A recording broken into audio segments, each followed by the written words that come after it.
All right, there is Secretary of State Antony Blinken speaking to reporters at the NATO summit, but after this call between President Biden and Israeli Prime Minister Benjamin Netanyahu, the first time those two leaders have spoken in a while. And there was major news. Blinken, who was monitoring the call, spoke essentially for the President of the United States, for the United States after that call. He said, among other things, that Israel's steps that they have taken to allow assistance into Gaza were, quote, woefully insufficient and unacceptable. He said right now, the United States, there is, quote, no higher priority than protecting civilians in Gaza. No higher priority, not getting the hostages that Hamas is holding. The highest priority is getting assistance to the people of Gaza, and that 100% of the population in Gaza is now facing acute food insecurity, as has been known.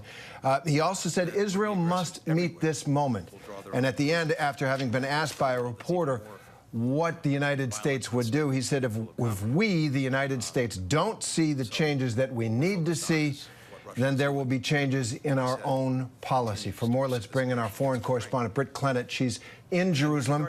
Senior White House correspondent Selena Wang is at the White House, and ABC News national security and defense analyst Mick Mulroy is with us as well. So first, Selena, to you, President Biden, you know, we were signaled that was going to express outrage over the strike on those World Central Kitchen aid workers. It sounds like Secretary Blinken is saying that President Biden took that moment, this moment, when the world is looking at Gaza and that outrage, to get very tough with Israel. Is that way you read it?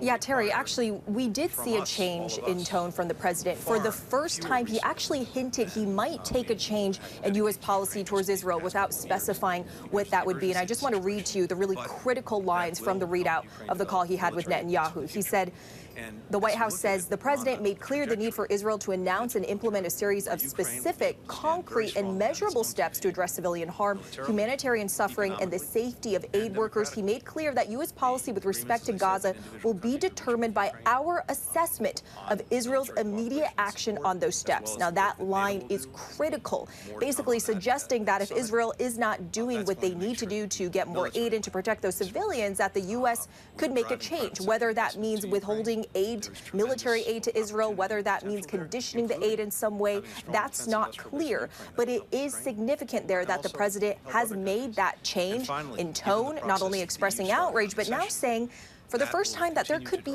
real hard consequences here.